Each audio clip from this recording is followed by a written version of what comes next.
Hello students, next topic start कर रहे हैं 9th चैप्टर में अर्थमेटिक प्रोग्रेशन एपी। ये पूरा टॉपिक हम 10th क्लास में कर चुके हैं, चैप्टर 5 समांतर श्रेणी। तो थोड़ा सा इसके बारे में पढ़ेंगे। फॉर्मूलाज आप 10th क्लास में पढ़ चुके हो। एक सीक्वेंस को एपी कब कहते हैं? अगर मेरे पास कोई सीक्वेंस है A1, A2, A3 and so on AN, BN, AP, if कब होगा? जब इन सभी टर्म्स में एक कॉमन डिफरेंस होगा। पूरी सीक्वेंस के लिए एक कॉमन डिफरेंस होगा। और अगर मुझे A2 फाइंड करना है तो A1 में वो कॉमन डिफरेंस प्लस करेंगे तो A2 की वैल्यू निकाल सकते हैं। A3 फाइंड करना है तो A2 में कॉमन डिफरेंस प्लस करेंगे तो A3 की वैल्यू आएगी। इट मीन्स अगर मुझे AN निकालना है तो इससे पहले वाली टर्म AN-1 प्लस D, इस फॉर्मूले से अगर हम nth टर्म निकाल सकते हैं तो इस सीक्वेंस को AP कहते हैं। या फिर AP की टर्म्स को हम इस तरह से भी लिख सकते हैं, first term A, second term A plus D, third term A plus 2D, A plus 3D and so on. तो इस तरह की सीक्वेंस को AP कहते हैं जिसकी कंसेक्यूटिव टर्म्स में एक कॉमन डिफरेंस होता है। वो इंक्रीज भी हो सकती है सीक्वेंस आपकी और डिक्रीजिंग भी हो सकती है। डी की वैल्यू पे डिपेंड करेगा। डी की वैल्यू पॉजिटिव है तो आपकी सीक्वेंस इंक्रीज होती जाएंगी टर्म्स, और अगर डी की वैल्यू नेगेटिव है तो सीक्वेंस की टर्म्स डिक्रीज होंगी। फॉर्मूलाज हम 10th क्लास में जो कर चुके हैं। अगर मुझे इस AP का nth टर्म निकालनी है, AN फाइंड करना है, then AN is equal to A plus N-1 into D। और एक फॉर्मूला हमने किया था अगर हमें SN फाइंड करना है।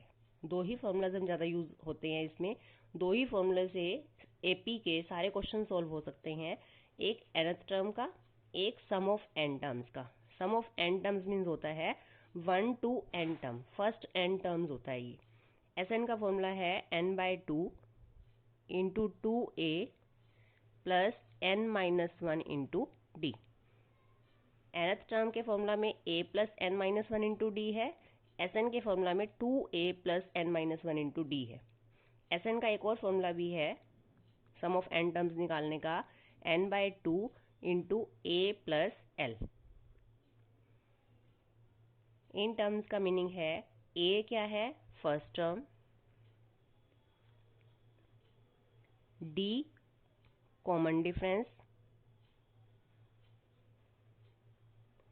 n जो है सीक्वेंस की नंबर ऑफ टर्म्स हैं कि सीक्वेंस में कितनी टर्म्स होंगी। AN मीन्स nth टर्म है और SN means sum of n terms. अगर मुझे 40 टर्म्स का सम निकालना है तो यहाँ S40 हो जाएगा, n की वैल्यू 40 हो जाएगी। सम ऑफ 100 टर्म्स निकालना है तो यहाँ पर n की वैल्यू हम 100 ले लेंगे। तो n means number of terms और SN means sum of terms, AN means nth term. तो ये वाले जो सारे ये आपको बिल्कुल क्लियर होने चाहिए कि हमें यहाँ पर nth टर्म दी हुई है या n की वैल्यू दी हुई है या SN means sum of n terms given है क्वेश्चन में। सीक्वेंस में D की वैल्यू फाइंड करने का फॉर्मूला होता है A2 माइनस A1। दो कंसेक्यूटिव टर्म्स में जो डिफरेंस होता है वो D कॉमन डिफरेंस की वैल्यू है।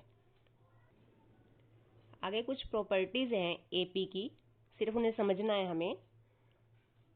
We can verify the following simple properties of an AP. If a constant is added to each term of an AP, the resulting sequence is also an AP. If a constant is subtracted from each term of an AP, the resulting sequence is also an AP. क्या मतलब है इसका कि अगर AP की each term में से कोई कांस्टेंट नंबर ऐड करें ईच टर्म में या सब्ट्रैक्ट करें तो जो रिजल्टिंग सीक्वेंस होती है वो भी AP होती है। इसी तरह से each term of an AP is multiplied by a constant, then the resulting sequence is also an AP. If each term of an AP is divided by a non zero constant, then the resulting sequence is also an AP. अगर each term को multiply या divide करें एक same number से तो resulting sequence भी AP में होती है, लेकिन जिससे हम डिवाइड कर रहे हैं वो नॉन जीरो कांस्टेंट टर्म होनी चाहिए, जीरो से क्योंकि हम डिवाइड नहीं करते। कुछ और प्रॉपर्टीज हैं एपी की।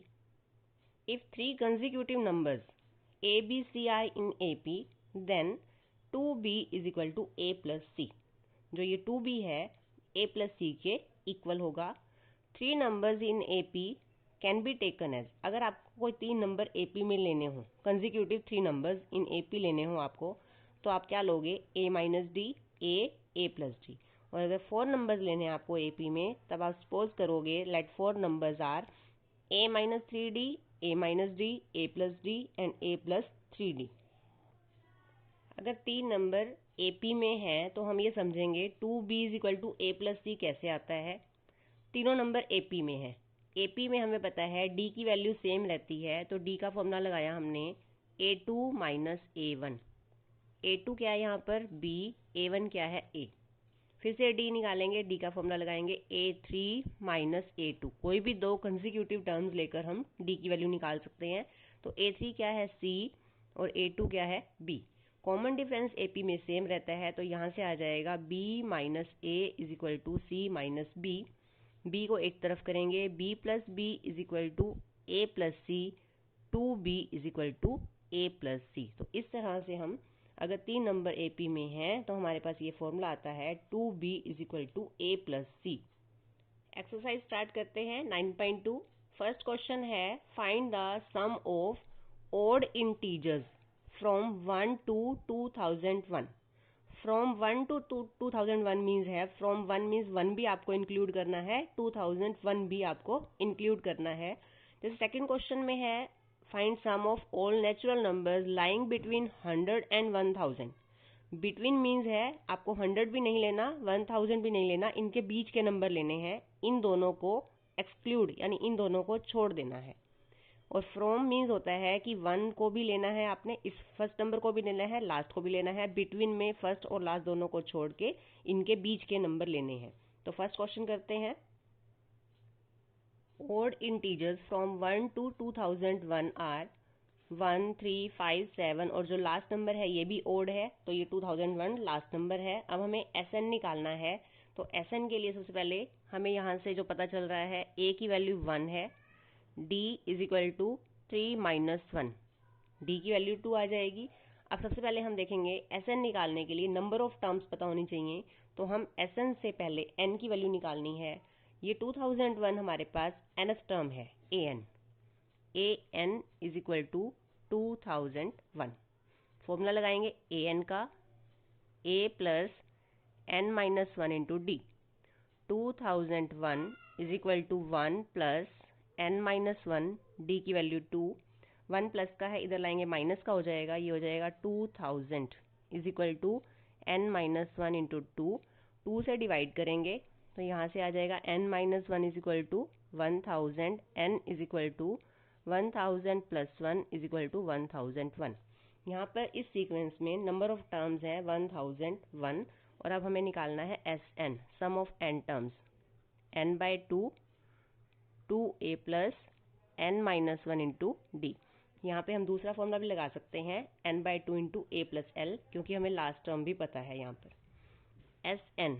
SN की value 1001 is equal to 1001 by 2 into a की value 1 plus 1001 minus 1 into D की value 2। 1001 by 2 plus 1000 into 2000 into 2002। 2 से डिवाइड करेंगे तो यहाँ से आ जाएगा 1001 इंटू 1001 और इसे मल्टीप्लाई कर लेंगे तो यहाँ से आ जाएगा sum of n terms. This is the answer.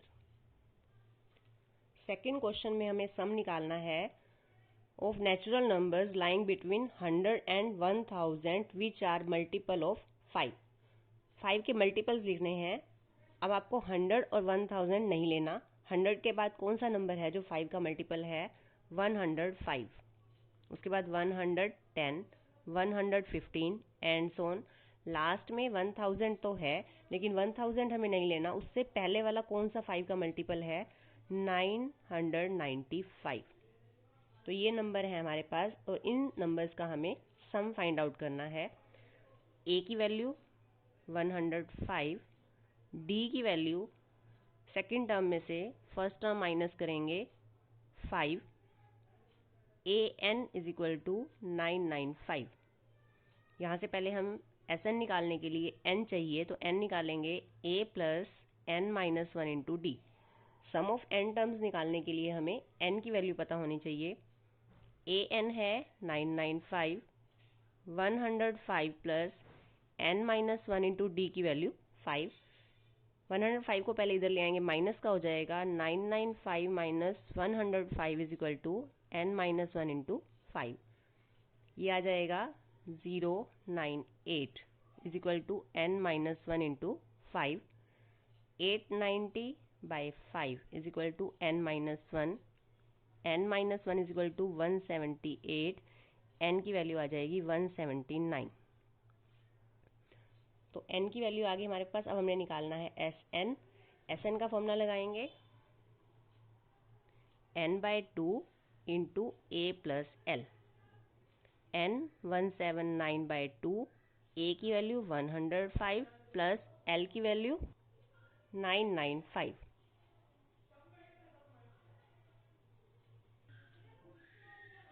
One 179 bye 2 into इसे ऐड करेंगे 1100, 2 से डिवाइड कर देंगे, ये हो जाएगा 550। 179 को 550 से मल्टीप्लाई करेंगे 0, 179 को 55 से मल्टीप्लाई करना है 98450। This is the sum of natural numbers between 100 to 1000 which are multiples of 5। Question third देखते हैं। In an AP the first term is 2 and the sum of first 5 terms is 1/4 of the next 5 terms। यानी 1 to 5 terms का जो सम है is 1/4 of next 5 means A6 से लेके A10 तक next 5 terms बनती हैं। Show that 20th term is -112। Given है A की वैल्यू 2 है, sum of first 5 terms is equal to 1/4 sum of next 5 terms. Sum of first term को हम यहाँ लिखेंगे A1 plus A2 plus A3 plus A4 plus A5 is equal to 1/4 next 5 terms A6 plus A7 plus A8 plus A9 plus A10।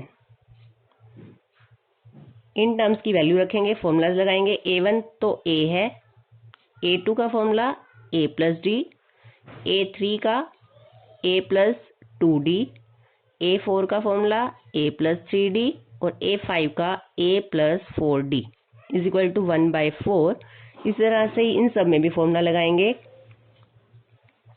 A6, A7 का A plus 6D, A8 का formula लगाएंगे A plus 7D, A plus 8D plus A10 का formula A plus 9D। ये 5 terms हैं तो 5A हैं यहाँ पर 5A। D की वैल्यू D को प्लस कर लेंगे 1 2 3 6 और 4 10, 10D इज इक्वल टू 1/4। इन सभी को ऐड करेंगे, A वाली टर्म्स 5 हैं तो 5A प्लस 5 प्लस 6 11, 7 18 और 8 26 प्लस 9 35D। क्रॉस मल्टीप्लाई करेंगे 20A plus 40D is equal to 5A plus 35D। 20A minus 5A is equal to 35D minus 40D। 15A is equal to minus 5D। A की value रखेंगे यहाँ पर, A की वैल्यू given है 2 minus 5D। 30 is equal to minus 5D और यहाँ से D की वैल्यू आ जाएगी -6। अब हमारे पास A और D की वैल्यू है, हमें निकालना है 20th टर्म A20। A20 का फॉर्मूला लगाएंगे a प्लस 19d, a की वैल्यू 2 प्लस 19 इंटू डी की वैल्यू -6, 2 माइनस 114 और यहाँ से सोल्व करके आ जाएगा -112। और हमें यही प्रूव करना था कि 20th टर्म जो है -112 है। फोर्थ क्वेश्चन है how many terms of the AP -6 -11/2 -5 AP given है। ये जो सीक्वेंस है एपी है are needed to give the sum -25। -25 है एसएन, सम -25 है तो एसएन है। How many terms, it means हमें एन की वैल्यू फाइंड करनी है। एपी गिवन है, एसएन -25 है, एन फाइंड आउट करना है। ए की वैल्यू -6, इसके बाद हम डी निकालेंगे। D is equal to A2 minus A1 -11/2 -6, यहाँ से आ जाएगा -11/2 प्लस 6, एलसीएम लेके सोल्व करेंगे तो ये आ जाएगा 1/2। 6 टू द 12, 12 माइनस 11 1, 1/2। तो ए और डी की वैल्यू हमारे पास है। एस एन -25 है तो एस एन का फॉर्मूला लगाएंगे n/2। यहाँ पे a प्लस एल का नहीं लगेगा क्योंकि हमारे पास यहाँ लास्ट टर्म नहीं है। 2a plus n-1 into D, ए और डी की वैल्यू यहाँ पुट करेंगे। n की वैल्यू हमें निकालनी है और Sn की वैल्यू -25 है। 2a, a की वैल्यू -6 रखेंगे तो ये -12 हो जाएगा। n-1 और d की वैल्यू 1/2। 2 को यहाँ से इधर मल्टीप्लाई में ले आएंगे, ये हो जाएगा -50 इज इक्वल टू n। यहाँ से 2 एलसीएम ले लेंगे, 2 एलसीएम लेंगे तो -24 प्लस n-1, ये सारे के बाय में 2 हो जाएगा। इस 2 को भी अब मल्टीप्लाई में आप कर सकते हो। जब तक ये 2 यहाँ 1/2 इसके एक टर्म के साथ है तब तक 2 को हम RHS में नहीं लेके आ सकते। अब ये 2 जो है पूरी RHS के बाय में है, ये RHS की 1 टर्म के बाय में है और अब ये 2 जो है RHS की सभी टर्म्स के बाय में है तो इसे LHS में ला सकते हैं। -50 को 2 से मल्टीप्लाई करेंगे हो जाएगा -100 इज इक्वल टू n से मल्टीप्लाई कर देंगे -24 -1, ये हो गया -25 plus n square. Quadratic equation बन जाएगी n square -25n plus 100 is equal to 0। Factors बनाएंगे, 20 इंटू 500 होता है और 20 और 5 25 होता है। तो फैक्टर्स बनेंगे n square -20n -5n plus 100 is equal to 0। n common लेके आ जाएगा n-20, -5 कॉमन लेंगे तो n-20 इज इक्वल टू 0। तो n की वैल्यू यहाँ से आ जाएगी 20 और दूसरी n की वैल्यू आ जाएगी 5।